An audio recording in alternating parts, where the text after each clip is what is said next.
The right weight to start with is the one you have to work to pull, but isn't so resistant that it hurts or that you can't complete a set of 10.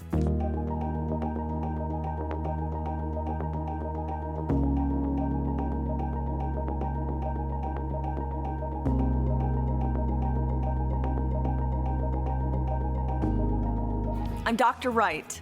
Lifting weights sounds like a simple task, but there's definitely a right way and a wrong way to go about it.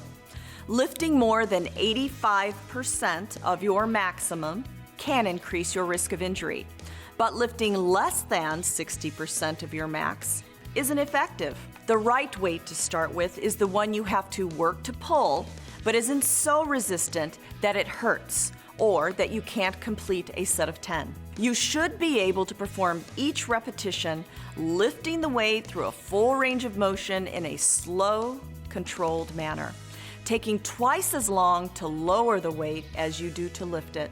For instance, when you do biceps curls, if you lift the weight by bending your elbow for 2 seconds, then you should take 4 seconds to extend your elbow and lower the weight. Never jerk the weight up. That can cause injury. Try these steps for a safe, effective strength training workout.